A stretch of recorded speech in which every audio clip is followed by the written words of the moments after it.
Good morning, good afternoon, good evening. जो भी जब ये वीडियो देख रहा है, this is Anand Raikwar from Paras एजुवर्ल्ड।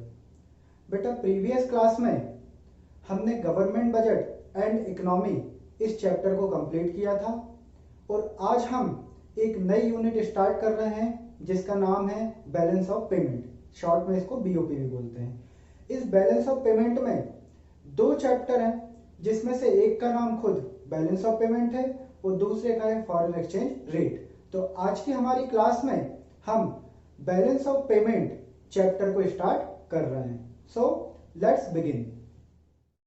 अब बेटा, हम बैलेंस ऑफ पेमेंट चैप्टर शुरू करें उससे पहले मैं आपको बता दूं कि जो आपकी यूनिट है जिसका नाम भी बैलेंस ऑफ पेमेंट ही है, जिसके अंदर दो चैप्टर बैलेंस ऑफ पेमेंट और फॉरेन एक्सचेंज रेट है, इन दोनों ही चैप्टर में एक वर्ड सबसे ज्यादा आने वाला है जिसका नाम है फॉरेन एक्सचेंज।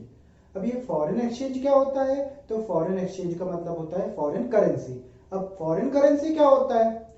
लो बेटा, अब तुमको अगर फॉरेन करेंसी नहीं मालूम तो फिर तुम चुल्लू भर सैनिटाइजर में डूब जाओ। क्यों सर, पानी होता है चुल्लू भर? नहीं बेटा, इस समय वैल्यू सैनिटाइजर की ज्यादा है ना। तो फॉरेन करेंसी का मतलब होता है, जैसे इंडिया में इंडियन करेंसी है रुपया, ऐसे विदेशों की जो करेंसी है उसको हम बोलते हैं फॉरेन करेंसी। जैसे अमेरिका की डॉलर, या हम इंग्लैंड की बात करें तो पाउंड, जापान की बात करें तो येन, ये उनकी फॉरेन करेंसी हुई। ठीक है, तो इंडिया की करेंसी को छोड़कर पूरे वर्ल्ड में जितनी भी करेंसीज चल रही हैं उन सब करेंसीज को फॉरेन करेंसी बोलते हैं। और हमारे ये जो चैप्टर है, इन चैप्टर्स में इनको फॉरेन एक्सचेंज बोला है। तब ये दोनों ही चैप्टर में बीओपी और फॉरेन एक्सचेंज रेट, ये दोनों ही चैप्टर में फॉरेन एक्सचेंज बार बार वर्ड यूज होगा। तो मैंने आपको सबसे पहले उसी का मतलब बता दिया है। अब हम अपना चैप्टर शुरू करते हैं। बैलेंस ऑफ पेमेंट, ये जो वर्डिंग है जिसको हम शॉर्ट में बीओपी भी बोलते हैं। बेटा, बीओपी ही पढ़ना, बोप मत पढ़ने लगना है ना, इतना शॉर्ट बहुत है। ठीक है, हमने कहा बीओपी, बोप नहीं, बीओपी। तो ये जो आपका बैलेंस ऑफ पेमेंट चैप्टर है, इसमें बैलेंस ऑफ पेमेंट का मतलब होता है इंडिया का फॉरेन कंट्रीज के साथ जितने भी फाइनेंशियल ट्रांजैक्शन होंगे उसको रिकॉर्ड करने वाला एक अकाउंट। क्या बोला मैंने? ये एक ऐसा अकाउंट है जो इंडिया का विदेशी कंट्रीज के साथ, फॉरेन कंट्रीज के साथ जितने भी इकोनॉमिकल या फाइनेंशियल ट्रांजैक्शन होंगे उसको रिकॉर्ड करने वाला ये क्या है? एक अकाउंट है। ठीक, मैंने इकोनॉमिकल या फाइनेंशियल क्यों बोला? क्योंकि मान लो अगर पीएम नरेंद्र मोदी जी कहीं विदेश में गए और वहां जाके भाषण दिया और वापस आ गए तो ये कोई फाइनेंशियल ट्रांजैक्शन तो किया नहीं, तो इसकी बात नहीं कर रहे। हम कैसी बात कर रहे हैं? जैसे मान लो पीएम मोदी ने यहां से विदेशी कंट्रीज को कुछ इंस्ट्रूमेंट भेजे और बदले में पैसे लिए, तो ये फॉरेन फाइनेंशियल ट्रांजैक्शन है, इसकी मैं बात कर रहा हूं। ठीक है, तो अगर इंडिया का फॉरेन कंट्रीज के साथ पैसों से रिलेटेड कोई ट्रांजैक्शन हो तो उसको रिकॉर्ड करने वाला ये जो अकाउंट है इसको हम बोलते हैं बैलेंस ऑफ पेमेंट अकाउंट। ठीक है, कि मैंने अगर फॉरेन कंट्री में कोई प्रॉपर्टी खरीद ली, तो प्रॉपर्टी खरीद ली मतलब फाइनेंशियल ट्रांजैक्शन किया, तो उसकी मैं बात यहाँ पे कर रहा हूँ। ठीक है, इस पूरे चैप्टर में इंडिया और फॉरेन कंट्री के बीच के फाइनेंशियल ट्रांजैक्शन की ही बात होगी। मतलब ये कि अगर मैंने कोई घर इंडिया में खरीदा होता तो इसको balance of payment account record नहीं करेगा। बैलेंस ऑफ पेमेंट अकाउंट केवल किन ट्रांजैक्शन को रिकॉर्ड करेगा? जो इंडिया में रहने वाले लोगों के फॉरेन कंट्री के साथ में हुए हैं। ठीक, और वो भी कौन से? फाइनेंशियल वाले। इसका एग्जांपल मैंने अभी आपको दे ही दिया है। ठीक है, चलिए, तो ये यहाँ पे हम बैलेंस ऑफ पेमेंट का मीनिंग क्लियर होता है। अब चूंकि ये अकाउंट है तो ऑब्वियस सी बात है अकाउंट में दो साइड होते हैं, डेबिट क्रेडिट। इसी तरह यहाँ पे भी हमारे दो साइड होंगे, एक होगा क्रेडिट, दूसरा होगा डेबिट। एक क्रेडिट साइड और दूसरा डेबिट साइड। ठीक है सर, डेबिट क्रेडिट लिखो ना। अरे बेटा, कुछ भी लिख दो, कोई फर्क नहीं पड़ता, पर ये अकाउंट पहले क्रेडिट और दूसरा डेबिट ही लिखता है। ये कोई हमारे अकाउंट का अकाउंट नहीं है ना, जो आपने अकाउंटिंग पढ़ी 11th-12th में उसका अकाउंट नहीं है जो मैं पहले डेबिट लिखूं और क्रेडिट लिखूं, वो फॉर्मेट फॉलो करूं। ठीक है, अकाउंट है, मैंने दो साइड ले लिए, यही बहुत है। क्योंकि इकोनॉमिक्स ने अपने खुद के अकाउंट बनाए, वो पूरा अकाउंट को थोड़ी ना कॉपी कर लेगा। चलिए, तो इसके दो साइड कौन से हैं? एक क्रेडिट साइड और दूसरा डेबिट साइड। अब क्रेडिट साइड में क्या लिखेंगे? तो क्रेडिट साइड में हमारे फॉरेन कंट्री के साथ वो सारे फाइनेंशियल ट्रांजैक्शन आएंगे जिसमें हमें फॉरेन एक्सचेंज मतलब फॉरेन करेंसी का मतलब डॉलर का इनफ्लो होगा। ठीक। तो फॉरेन करेंसीज के जितने भी इनफ्लोज होंगे वो हमारे सब क्रेडिट साइड आएंगे, और फॉरेन करेंसी का अगर आउटफ्लो हो रहा है मतलब कंट्री के बाहर जा रहा है तो उसे हम किस साइड लिखेंगे, डेबिट साइड लिखेंगे। एग्जाम्पल के लिए हम बात करते हैं, जैसे मान लो हमने गुड्स बेचा, हम इंडिया वालों ने गुड्स बेचा अमेरिका को, तो उससे क्या हुआ, गुड्स बेचा, तो बताओ आप गुड्स बेचने से फॉरेन एक्सचेंज आया या गया, तो भाई गुड्स गया, फॉरेन एक्सचेंज तो आया ना, तो फॉरेन एक्सचेंज आया तो हम किस साइड लिख देंगे, क्रेडिट साइड लिख देंगे। इसमें यही ध्यान रखना है बेटा, फॉरेन एक्सचेंज आया या गया, गुड्स आया गया वो मायने नहीं रखता, हमें क्रेडिट साइड में लिखना है फॉरेन एक्सचेंज आया या नहीं आया, ठीक है। तो फॉरेन एक्सचेंज आया तो हमने क्रेडिट साइड लिख दिया। मान लो हमने गुड्स खरीदा तो हम पेमेंट करेंगे, पेमेंट किस में करोगे, रुपया तो चलेगा नहीं, तो पेमेंट आपको डॉलर में करनी पड़ेगी, तो जब आप डॉलर में पेमेंट करोगे तो आपका फॉरेन एक्सचेंज गया, उसको आप किस साइड लिख दोगे, डेबिट साइड लिख दोगे।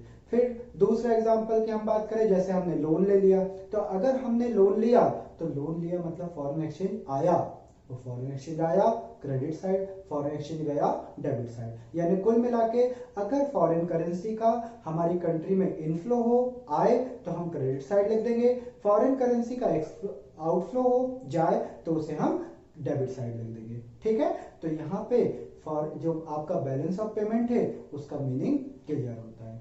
अब हम component of balance of payment को देखेंगे कि बैलेंस ऑफ पेमेंट जो है उसमें कौन कौन से कंपोनेंट शामिल है, या बैलेंस ऑफ पेमेंट जो है वो अकाउंट बनता कैसे है। तो बैलेंस ऑफ पेमेंट अगर कंपोनेंट की बात करें तो इसमें टोटल 3 कंपोनेंट होते हैं। पहला होता है आपका करंट अकाउंट ट्रांजैक्शन, दूसरा होता है कैपिटल अकाउंट ट्रांजैक्शन, और तीसरा होता है ऑफिशियल रिजर्व। अब ये तीनों क्या क्या होते हैं, तो एक बार मैं फटाफट पहले मीनिंग बोलता हूं, फिर इनको डिटेल में और समझेंगे। करंट अकाउंट ट्रांजैक्शन की बात करूं तो ऐसे ट्रांजैक्शन हमारे फॉरेन कंट्री के साथ, ऐसे ट्रांजैक्शन जिसमें हमारे पास से पैसे का इनफ्लो या आउटफ्लो तो होगा, मतलब फॉरेन एक्सचेंज आएगा या जाएगा, लेकिन हमारी फॉरेन कंट्री के साथ लायबिलिटी और एसेट्स पर कोई फर्क नहीं पड़ेगा। सर नहीं समझ आया, तो बेटा अभी समझाना भी नहीं, अभी तो केवल मीनिंग बता रहा हूं, समझेंगे तो हम डिटेल में। तो अभी बस आप इतना सुनो कि अगर इंडिया के किसी पर्सन का फॉरेन कंट्री के साथ ऐसा फाइनेंशियल ट्रांजैक्शन होता है जिसमें हमारा फॉरेन कंट्री के साथ में कोई एसेट्स और लायबिलिटी पर इंपैक्ट नहीं पड़ता, तो इसे हम बोलते हैं करंट अकाउंट ट्रांजैक्शन।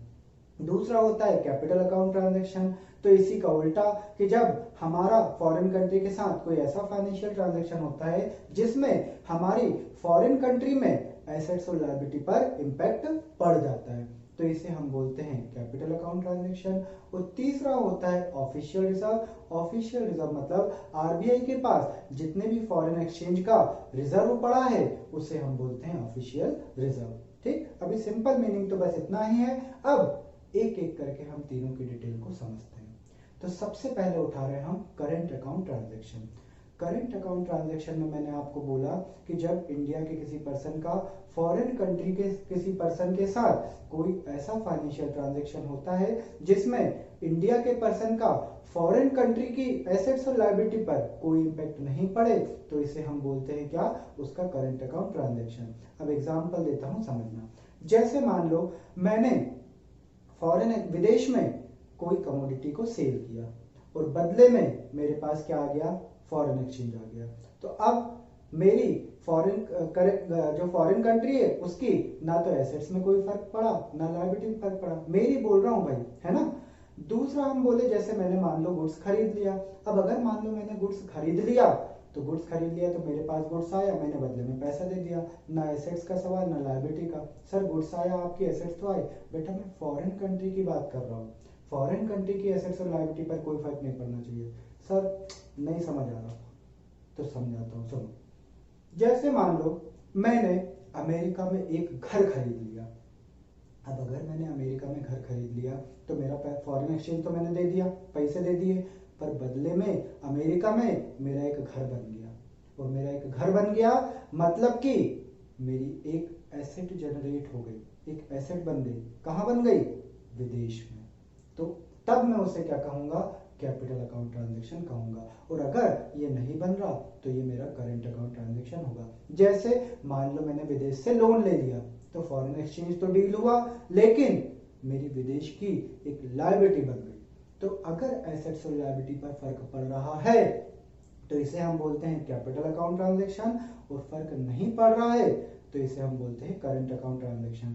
सर ये थोड़ा थोड़ा वो उसके जैसा है ना, गवर्नमेंट बजट में कैपिटल जैसा? हाँ बेटा, थोड़ा थोड़ा क्या, पूरा ही वैसा है। ठीक है, वहां इनफ्लो आउटफ्लो में बात करते थे, यहाँ हम इनफ्लो आउटफ्लो नहीं देख रहे, बस हम ये देख रहे हैं कि फॉरेन कंट्री में हमारी एसेट्स और लायबिलिटी पर इम्पैक्ट पड़ रहा या नहीं पड़ रहा। तो अगर हमारी एसेट्स और लायबिलिटी पर इम्पैक्ट पड़ रहा है फॉरेन कंट्री में तो उसे हम बोलेंगे कैपिटल अकाउंट ट्रांजेक्शन, फर्क नहीं पड़ रहा तो इसे हम बोलेंगे क्या, करंट अकाउंट ट्रांजेक्शन। ठीक है, तो करंट अकाउंट ट्रांजैक्शन में मैंने क्या बताया आपको कि हमारे फॉरेन कंट्री के साथ किए गए ऐसे ट्रांजैक्शन जिसमें फॉरेन कंट्री में हमारी एसेट्स और लायबिलिटी पर कोई इंपैक्ट नहीं पड़ता, मतलब ना तो एसेट्स बढ़ती या घटती है, ना ही लायबिलिटी बढ़ती या घटती है। तो ऐसे ट्रांजैक्शन को हम क्या बोलते हैं, करंट अकाउंट ट्रांजैक्शन बोलते हैं। अब ये जो आपके करंट अकाउंट ट्रांजैक्शन हैं, इसके अंदर मेनली 4 ट्रांजैक्शन आते हैं। वो 4 ट्रांजैक्शन के नाम हैं, एक है विजिबल ट्रांजैक्शन, दूसरा इनविजिबल ट्रांजैक्शन, तीसरा है इनकम रिलेटेड ट्रांजैक्शन और चौथा है यूनिलैटरल ट्रांसफर्स। 4 कौन कौन से, विजिबल, इनविजिबल, इनकम और यूनिलैटरल ट्रांसफर। इसको करंट ट्रांसफर भी बोलते हैं। अब क्या होते हैं ये चारों, एक एक करके समझते हैं। विजिबल आइटम्स या विजिबल ट्रांजैक्शन ऐसे ट्रांजैक्शन जो विजिबल हो मतलब जो हमको देखें ट्रांजैक्शन होते हुए, जैसे import and export of goods, कि अगर आप गुड्स को बुला रहे हैं या गुड्स को भेज रहे हैं, दोनों ही कंडीशन में गुड्स आता और जाता दिखता है, इसीलिए इन ट्रांजैक्शन को हम क्या बोलते हैं, विजिबल ट्रांजैक्शन बोलते हैं। अब अगर हमने गुड्स का एक्सपोर्ट किया तो हमारे पास फॉरेन एक्सचेंज आएगा, मतलब हम इसको क्रेडिट साइड में लिखेंगे, और अगर हमने गुड्स को इंपोर्ट किया तो हमें फॉरेन एक्सचेंज में पेमेंट करनी पड़ेगी, मतलब फॉरेन एक्सचेंज जाएगा, इसको हम आउटफ्लो बोलेंगे फॉरेन एक्सचेंज का, इसलिए इसको हम कहां साइड लिखेंगे, डेबिट साइड लिखेंगे। तो एक्सपोर्ट अगर हमने किया तो फॉरेन एक्सचेंज आया, क्रेडिट साइड, इंपोर्ट हमने किया तो फॉरेन एक्सचेंज गया, डेबिट साइड। इसका एक और नाम होता है टेंजिबल ट्रांजैक्शन, इसका एक और नाम होता है मर्चेंडाइज, और इसका एक सबसे इंपॉर्टेंट नाम जिसमें अलग से क्वेश्चन आता है उसे बोलते हैं बैलेंस ऑफ ट्रेड। तो बैलेंस ऑफ ट्रेड मतलब क्या, मतलब import and export of goods visibles, तो वो हमारे हुए बैलेंस ऑफ ट्रेड। इसको अभी हम एंड में और डिस्कस करेंगे। तो अभी हमने पहला ट्रांजैक्शन देखा करंट अकाउंट ट्रांजैक्शन में, कौन सा, विजिबल ट्रांजैक्शन। विजिबल ट्रांजैक्शन में मैंने क्या बताया, ऐसे ट्रांजैक्शन जो हमको दिखाई देते हैं उसे हम बोलते हैं विजिबल ट्रांजैक्शन। दूसरे होते हैं हमारे इनविजिबल आइटम्स। अब इनविजिबल आइटम्स मतलब वो ट्रांजैक्शन जो होंगे तो पर दिखाई नहीं देते हैं, जिन्हें हम बोलते हैं service related transaction. Service related transaction, क्योंकि अगर सर्विस का हमने इंपोर्ट या एक्सपोर्ट किया तो वो दिखाई थोड़ी ना देने वाली। जैसे अगर हमने कोई बैंकिंग सर्विस ली या इंश्योरेंस सर्विस ली या शिपिंग सर्विसेज ली, तो ये जितनी भी हम सर्विसेज ले रहे हैं ये दिखाई थोड़ी ना देगी। या हम फॉरेन कंट्री के इंश्योरेंस कर रहे हैं या उनको बैंकिंग फैसिलिटी प्रोवाइड कर रहे हैं, तो ये सर्विसेज हमें दिखाई देती नहीं है। ये सब आपने बिजनेस स्टडी में पढ़ा भी है कि जो सर्विसेज होती हैं वो इनविजिबल्स होती है, और जो ट्रेड होता है वो क्या होता है, विजिबल्स होता है। तो ये जो आपकी सर्विसेज हैं, इनका अगर हम इंपोर्ट करते हैं मतलब लेते हैं, अगर हम ये सर्विस रिसीव करते हैं, तो अगर हमने सर्विस ली बैंकिंग, इंश्योरेंस या शिपिंग, ये सर्विसेज अगर हमने ली तो बदले में हमको क्या करना पड़ेगा, पेमेंट करना पड़ेगा फॉरेन एक्सचेंज का। तो फॉरेन एक्सचेंज का पेमेंट करोगे मतलब मैं किस साइड लिखूंगा, डेबिट साइड, हमारे फॉरेन एक्सचेंज का आउटफ्लो हो रहा ना। लेकिन अगर यही सर्विसेज हम प्रोवाइड करते हैं, फॉरेन कंट्री को देते हैं, तो इसे हम क्या बोलते हैं, इसे हम बोलते हैं कैश, फॉरेन एक्सचेंज का इनफ्लो, और इनफ्लो होगा तो इसको हम किस साइड लिखेंगे, क्रेडिट साइड। यानी सिंपल सी बात है, अगर आपने सर्विसेज प्रोवाइड की तो आपको फॉरेन एक्सचेंज का इनफ्लो होगा, क्रेडिट साइड लिख दो। अगर आपने सर्विसेज ली तो आपको फॉरेन एक्सचेंज में पेमेंट करनी पड़ेगी, फॉरेन एक्सचेंज का आउटफ्लो हुआ, इसको आप डेबिट साइड लिख दो। तो मैंने अभी तक आपको 2 आइटम्स बता दिए, एक विजिबल और दूसरा इनविजिबल। विजिबल में मैंने आपको क्या बताया, जो आपका गुड्स है उसको आप एक्सपोर्ट करोगे, फॉरेन एक्सचेंज आएगा, क्रेडिट साइड लिख दो। गुड्स का इंपोर्ट करोगे, फॉरेन एक्सचेंज जाएगा, डेबिट साइड लिख दो। ठीक इसी तरह हमने बात करी सर्विसेज की, अगर हम सर्विस प्रोवाइड करेंगे, देंगे, तो फॉरेन एक्सचेंज आएगा, क्रेडिट साइड लिख दो। सर्विस अगर हम इंपोर्ट करेंगे, रिसीव करेंगे, तो फॉरेन एक्सचेंज जाएगा, उसको हम डेबिट साइड लिख देंगे। अब तीसरा हमारा ट्रांजैक्शन होता है इनकम रिलेटेड ट्रांजैक्शन। अब इनकम रिलेटेड ट्रांजैक्शन क्या होता है, इसमें सिंपल सी या तो हमको इनकम रिसीव होगी या फिर इनकम की हम पेमेंट करेंगे। कैसे, जैसे मान लो हमने किसी कंट्री को अगर लोन दिया था, तो लोन दिया तो बदले में हमको इंटरेस्ट मिलेगा, तो वो जो इंटरेस्ट की पेमेंट, इंटरेस्ट जो हमको रिसीव हो रहा है, इंटरेस्ट मिल रहा, मतलब हमारे पास फॉरेन एक्सचेंज का इनफ्लो, हम किस साइड लिख देंगे, क्रेडिट साइड। और अगर हमने लोन लिया था तो हमको लोन की पेमेंट करनी पड़ेगी, वो तो बात की चीज है, पर इंटरेस्ट भी देना पड़ेगा, वो इंटरेस्ट का आउटफ्लो हुआ, उसको हम किस साइड लिखेंगे, डेबिट साइड लिखेंगे। ठीक, मतलब फॉरेन एक्सचेंज का आउटफ्लो हुआ तो वो डेबिट साइड हो गया। तो कुल मिला के अगर हमको इनकम रिसीव हो रही है तो हम फॉरेन एक्सचेंज के इनफ्लो के नाम से क्रेडिट साइड लिख देंगे, और अगर हम इनकम की पेमेंट कर रहे हैं यानी इनकम पे कर रहे हैं, ठीक, वो सामने वाले के लिए इनकम है ना, नहीं तुमसे इनकम है वो पे भी कर रहा है, वो उसके हिसाब से इनकम है, तो वो इनकम की आप पेमेंट कर रहे हो तो फॉरेन एक्सचेंज जा रहा है, उसको हम किस साइड लिख देंगे, डेबिट साइड लिख देंगे। ठीक इसी तरह इन्वेस्टमेंट भी होते हैं कि हमने किसी कंपनी के शेयर वगैरह खरीदे, डिबेंचर वगैरह खरीदे, तो वहां से भी हमको इनकम मिलती है, तो वो इनकम आपकी फॉरेन एक्सचेंज के इनफ्लो के नाम से क्रेडिट होगी। और फॉरेन, अगर आपने कोई ने आपकी कंपनी में इन्वेस्टमेंट करे और हम सामने वाले को पेमेंट कर रहे हैं, तो पेमेंट करते टाइम इंटरेस्ट या डिविडेंड की जो भी आप पेमेंट कर रहे हो तो आप फॉरेन एक्सचेंज दोगे, उस फॉरेन एक्सचेंज देने को हम फॉरेन एक्सचेंज के आउटफ्लो के नाम से डेबिट साइड में यहाँ पे लिख देंगे। तो तीन चीजें हो गई हमारी इनकम वाली भी। अब फोर्थ नंबर की हमारी आती है यूनिलेटरल ट्रांसफर। यूनिलेटरल ट्रांसफर का एक और नाम होता है वन साइडेड ट्रांजेक्शन, मतलब ऐसे ट्रांजैक्शन जो एक तरफ से किए गए दूसरी तरफ से नहीं किए गए। मतलब ये कि इसमें एक पार्टी एक्टिव रही पर दूसरी पार्टी एक्टिव नहीं रही। मतलब ये कि इसमें एक बंदे ने अगर पैसे कुछ भी दिया है तो बदले में दूसरी पार्टी को कुछ भी नहीं करना पड़ रहा है। सर एग्जांपल में जैसे डोनेशन, कि अगर मान लो किसी फॉरेन कंट्री ने हमें डोनेशन दे दिया, तो अगर हमारे पास डोनेशन आया तो पैसा आया फॉरेन एक्सचेंज हमने रख लिया, बदले में हमें क्या देना है, कुछ भी नहीं, थैंक यू बोल देंगे ज्यादा से ज्यादा। ठीक इसी तरह अगर हमने किसी कंट्री को डोनेशन दिया तो वो हमें क्या देगी बदले में, भाई कुछ नहीं, ये तो हेल्प है एक तरीके की, कि डोनेशन मिलना, गिफ्ट मिलना, ये सब क्या एक तरीके की हेल्प है। ठीक, तो ये जो चीजें हैं ये आपकी कार में कवर होती है, यूनिलेटरल ट्रांसफर या वन साइडेड ट्रांजैक्शन में कवर होती है। तो अगर हमको डोनेशन या गिफ्ट रिसीव होता है, मिलता है, तो फॉरेन एक्सचेंज आएगा, उसको हम क्रेडिट साइड में लिख देंगे। और अगर हम किसी को गिफ्ट दे रहे हैं, मतलब फॉरेन कंट्री को गिफ्ट दे रहे हैं या डोनेशन दे रहे हैं, तो हमारे पास से फॉरेन एक्सचेंज जाएगा, उसको हम किस साइड लिख देंगे, डेबिट साइड लिख देंगे।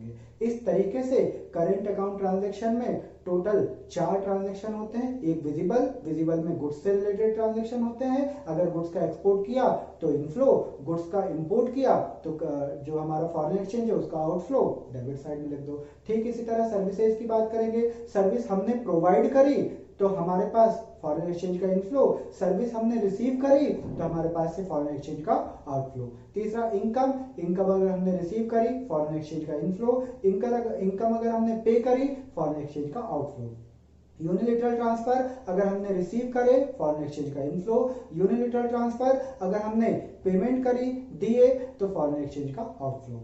इस तरीके से करेंट अकाउंट ट्रांजैक्शन में आपके 4 ट्रांजैक्शन कवर होते हैं। ठीक है, अब हम देखेंगे कि इसका नेट क्या निकलेगा। नेट क्या निकलेगा मतलब, क्योंकि देखो भाई फॉरेन एक्सचेंज का आउटफ्लो भी हो रहा है, फॉरेन एक्सचेंज का इनफ्लो भी हो रहा है, तो नेट क्या निकल के आएगा भाई। तो नेट क्या निकल के आएगा, इसके लिए तो हमें देखना पड़ेगा कि हमारे पास कितना फॉरेन एक्सचेंज आ रहा है और कितना फॉरेन एक्सचेंज जा रहा है। जितना भी फॉरेन एक्सचेंज आता है उसको हम क्रेडिट साइड लिख देते हैं, जितना भी फॉरेन एक्सचेंज आता है उसको हम डेबिट साइड लिख देते हैं, और फिर हम दोनों को नेट करते हैं। नेट करते हैं मतलब क्रेडिट में से फॉरेन एक्सचेंज इनफ्लो में से डेबिट को, मतलब फॉरेन एक्सचेंज आउटफ्लो को हम माइनस करेंगे और देखेंगे हमारा क्या नेट निकल के आ रहा है। अब या तो ये पॉजिटिव बैलेंस आएगा या फिर ये नेगेटिव बैलेंस आएगा। अब पॉजिटिव बैलेंस कब आएगा, जाहिर सी बात है जब हमारा क्रेडिट ज्यादा होगा और डेबिट कम होगा, क्योंकि क्रेडिट में से डेबिट घटा रहे हो ना, तो क्रेडिट ज्यादा और डेबिट कम है तो हमारा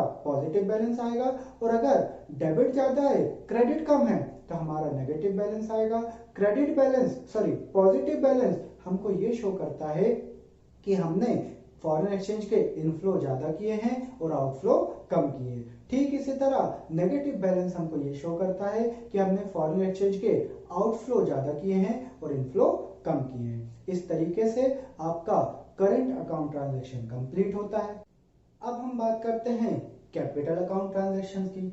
तो करेंट अकाउंट ट्रांजैक्शन में हमने क्या देखा था, किसी इंडियन पर्सन के फॉरेन कंट्री के साथ किए गए ऐसे फाइनेंशियल ट्रांजैक्शन जिसमें उस इंडिया के पर्सन की फॉरेन कंट्री में एसेट्स और लायबिलिटी पर कोई इंपैक्ट नहीं पड़ता, उनमें कोई चेंज नहीं होता, तो इसे हम क्या बोलते हैं, करंट अकाउंट ट्रांजैक्शन। इसी का अपोजिट कैपिटल अकाउंट ट्रांजैक्शन है कि जब इंडिया के किसी पर्सन ने फॉरेन कंट्री के साथ कोई फाइनेंशियल ट्रांजैक्शन किया और उस इंडियन पर्सन की फॉरेन कंट्री में एसेट्स और लायबिलिटी पर कोई इंपैक्ट पड़ गया, अगर वो चेंज हो गई, तो इसे हम कैपिटल अकाउंट ट्रांजैक्शन बोलते हैं। इसमें मैंने आपको एग्जांपल भी दिया था अभी थोड़ी देर पहले कि जैसे मैंने फॉरेन कंट्री में एसेट्स खरीद ली तो इससे फॉरेन एक्सचेंज फाइनेंशियल ट्रांजैक्शन तो हुआ, लेकिन साथ ही साथ फॉरेन कंट्रीज में मेरी एक एसेट बन गई। तो इंडियन पर्सन की फॉरेन कंट्री में एक एसेट बन गई, तो इसे मैंने क्या बोला, करंट अकाउंट ट्रांजैक्शन। इसी का अगर मैंने एक और एग्जांपल दिया था आपको कि अगर मान लो मैंने फॉरेन कंट्री से लोन ले लिया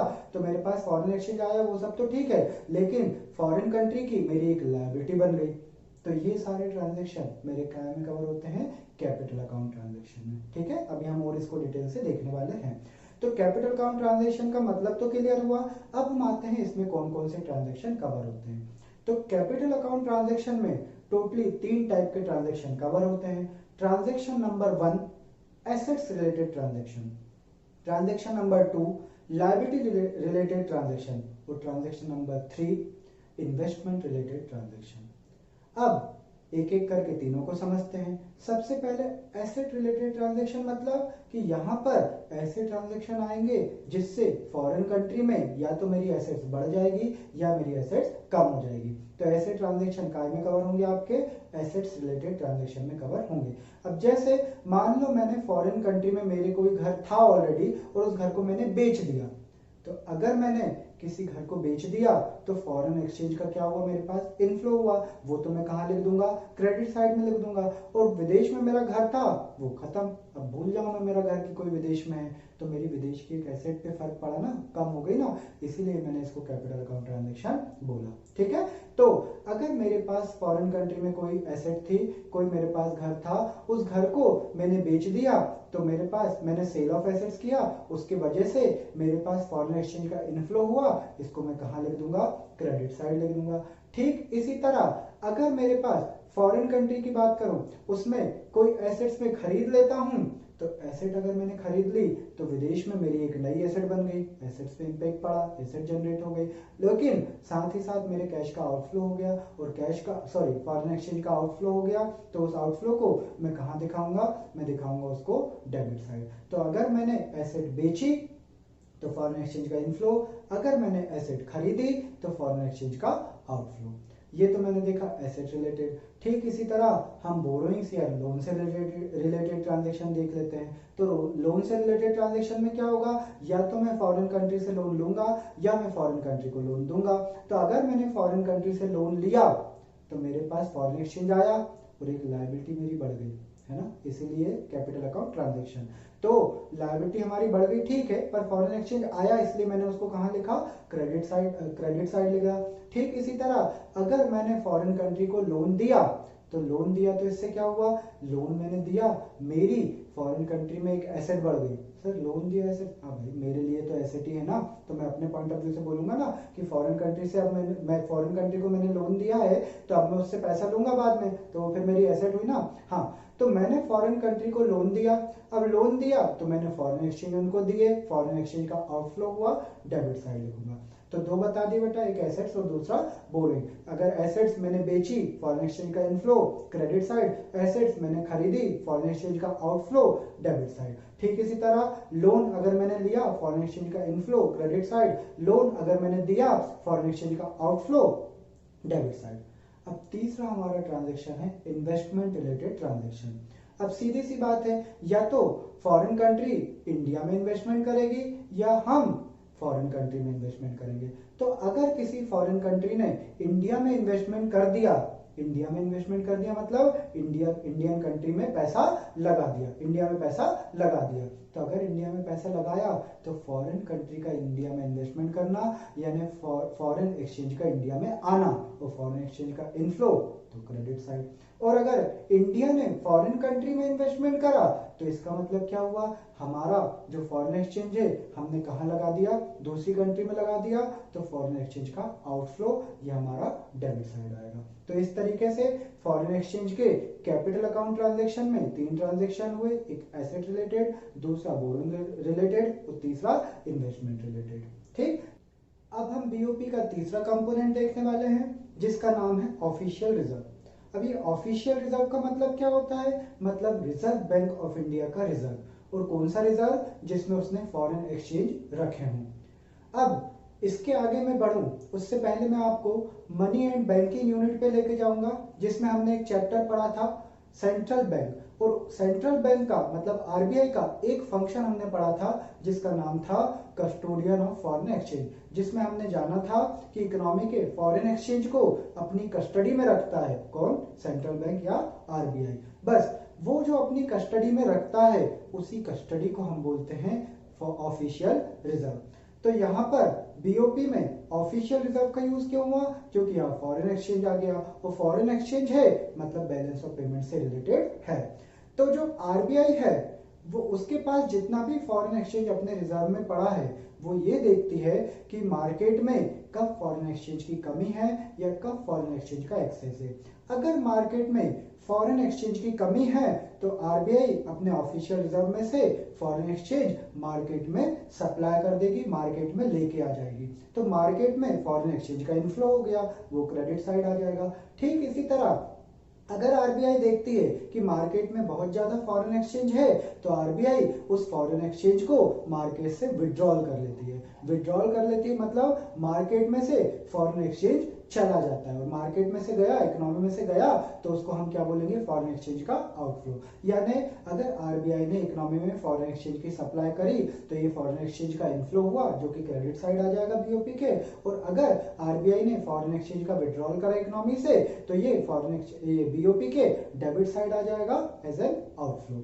ठीक, तो इस तरीके से जो आरबीआई है वो ऑफिशियल रिजर्व के थ्रू सप्लायर और डिमांड का मतलब बायर का काम यहाँ पे करती है। अब ऑफिशियल रिजर्व में आपको बस इतना ही पढ़ना है, इससे ज्यादा डिटेल ऑफिशियल रिजर्व में नहीं पढ़नी आपको, ना ही एग्जाम में आती है। ठीक, बस 3 कंपोनेंट में एक ये छोटा सा कंपोनेंट हमको डिस्कस करना था।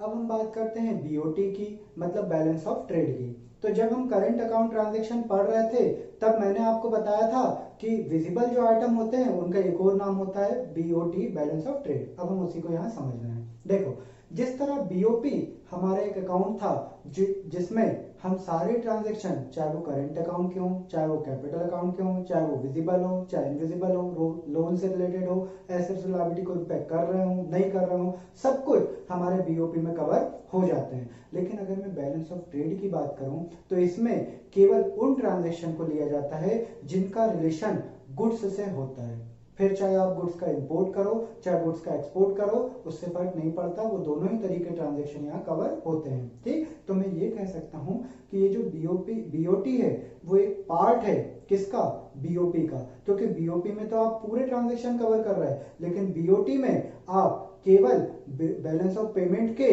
करंट अकाउंट के एक ट्रांजैक्शन को उठा रहे हो जिसका नाम है विजिबल। तो बीओटी के मीनिंग की बात करूं तो इसको हम क्या बोलेंगे, बीओटी एक ऐसा अकाउंट है जिसमें आप इंडिया के फॉरेन कंट्री के साथ केवल विजिबल आइटम्स के जो ट्रेडिंग होती है, विजिबल आइटम्स के जो ट्रांजैक्शन होते हैं उन्हीं को रिकॉर्ड करते हो, उसे हम बोलते हैं बैलेंस ऑफ ट्रेड। अब बैलेंस ऑफ ट्रेड में मतलब हमको समझ आ गया कि केवल 2 ही चीज हो रही है, गुड्स का इंपोर्ट या गुड्स का एक्सपोर्ट। अब बैलेंस ऑफ ट्रेड की हम बात करें तो ये 2 ही टाइप का निकलता है, या तो होता है सरप्लस वाला या होता है डेफिसिट वाला। अब सरप्लस वाला कब होगा, तो जाहिर सी बात है इंडियन पॉइंट ऑफ व्यू से सरप्लस हमें कब हो सकता है, जब फॉरेन एक्सचेंज का हमारे पास इनफ्लो ज्यादा हो और फॉरेन एक्सचेंज का हम आउटफ्लो कम करें, तो ये सिचुएशन हमारी सरप्लस होती है। तो बीओटी में सरप्लस कब हो सकता है, सरप्लस तब हो सकता है जब हम एक्सपोर्ट ज्यादा कर रहे हो और इंपोर्ट कम कर रहे हो। क्यों, क्योंकि अगर हम एक्सपोर्ट ज्यादा करेंगे तो फॉरेन एक्सचेंज ज्यादा आएगा, और इंपोर्ट हम कम करेंगे तो फॉरेन एक्सचेंज कम जाएगा। तो अगर एक्सपोर्ट ऑफ गुड्स ज्यादा है इंपोर्ट ऑफ गुड्स से, तो ये सिचुएशन हमारी कहलाती है क्या, सरप्लस बीओटी। और इसी का उल्टा अगर हम बोले कि जब हमारे पास फॉरेन एक्सचेंज का इनफ्लो कम हो और आउटफ्लो ज्यादा हो जाए, मतलब कि हम ये बोल सकते हैं कि जो गुड्स का हम इंपोर्ट कर रहे हैं वो ज्यादा कर रहे हैं और जो एक्सपोर्ट है वो हम कम कर रहे हैं। तो इंपोर्ट अगर हम ज्यादा करेंगे तो फॉरेन एक्सचेंज ज्यादा जाएगा, एक्सपोर्ट हम कम करेंगे तो फॉरेन एक्सचेंज हमारे पास कम आएगा।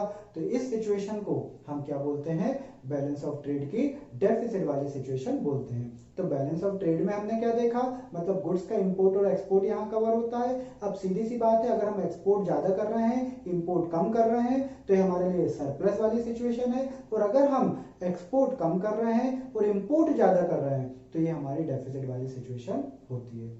तो आज की क्लास में हमने बीओपी का मतलब, उसके कंपोनेंट और साथ में बीओटी एक छोटा सा पार्ट डिस्कस किया है।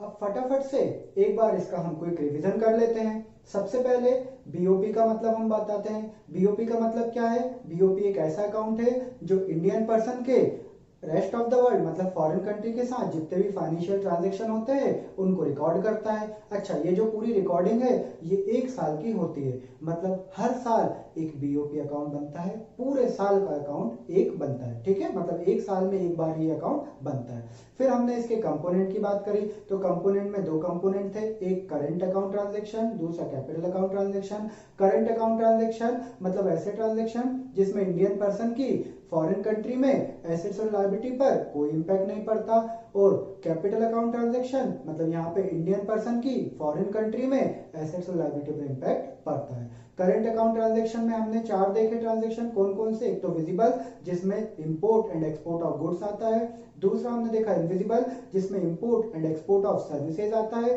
तीसरा हमने देखा इनकम जिसमें हम इनकम को रिसीव करते हैं, इनकम की पेमेंट करते हैं, चौथा हमने देखा यूनिलैटरल ट्रांसफर मतलब वन साइडेड ट्रांसफर जिसमें एक ही पार्टी कोई बिहेव करती है। एग्जांपल क्या था इसका, डोनेशन, गिफ्ट, स्कॉलरशिप वगैरह इसी में कवर होती है। जैसे स्कूल से आपको स्कॉलरशिप मिली तो बदले में आपको क्या देना पड़ेगा, कुछ नहीं ना, तो ये आपका काय में कवर होता है, यूनिलैटरल ट्रांसफर में।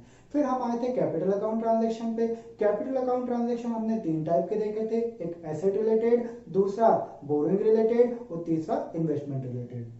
एसेट रिलेटेड ट्रांजैक्शन में हमने क्या देखा था कि एसेट रिलेटेड ट्रांजैक्शन जिसमें एसेट्स या तो हम सेल करेंगे या हम परचेज करेंगे। दूसरा बोरोइंग रिलेटेड ट्रांजैक्शन, या तो हम बोरोइंग लेंगे या फिर हम बोरोइंग प्रोवाइड करेंगे। तीसरा था हमारा इन्वेस्टमेंट रिलेटेड ट्रांजैक्शन, मतलब या तो फॉरेन कंट्री इंडिया में इन्वेस्टमेंट करेगी या इंडियंस फॉरेन में इन्वेस्टमेंट करेंगे। तो ये हमारे देखे थे कंपोनेंट। फिर हम आ गए थे छोटे से पॉइंट पे, बीओटी पे, balance of trade. Balance of trade current account का एक पार्ट है छोटा सा जो करंट अकाउंट के केवल विजिबल आइटम्स को उठा लेता है, तो हम बोल सकते हैं ये करंट अकाउंट का भी पार्ट है और बीओपी का भी पार्ट है, क्योंकि बीओपी के अंदर ही करंट अकाउंट है और करंट अकाउंट के अंदर ही विजिबल आइटम है। तो हम ये बोल सकते हैं कि इसको करंट अकाउंट का भी पार्ट या फिर हम इसको बीओपी का भी पार्ट बोल सकते हैं। तो बीओटी क्या है, बैलेंस ऑफ पेमेंट या करंट अकाउंट ट्रांजेक्शन का एक पार्ट है। ये एक ऐसा अकाउंट है जिसमें केवल visible account, visible transaction, visible items ही शो होते हैं, मतलब गुड्स से रिलेटेड इंपोर्ट और एक्सपोर्ट ट्रांजैक्शन इसमें कवर करते हैं। अब इसमें दो टाइप थे, एक सरप्लस और दूसरा डेफिसिट। सरप्लस बीओटी हम कब कहते हैं, जब हमारे एक्सपोर्ट ऑफ गुड्स ज्यादा हो जाए इंपोर्ट ऑफ गुड्स से, तो ये हमारा सरप्लस बीओटी होता है। और इसी का उल्टा जब हमारे एक्सपोर्ट कम हो जाए इंपोर्ट ऑफ गुड्स से, तो ये सिचुएशन हमारी डेफिसिट ऑफ बीओटी कहलाती है। ठीक है, तो आज की क्लास में हमने बस इतना ही देखना था,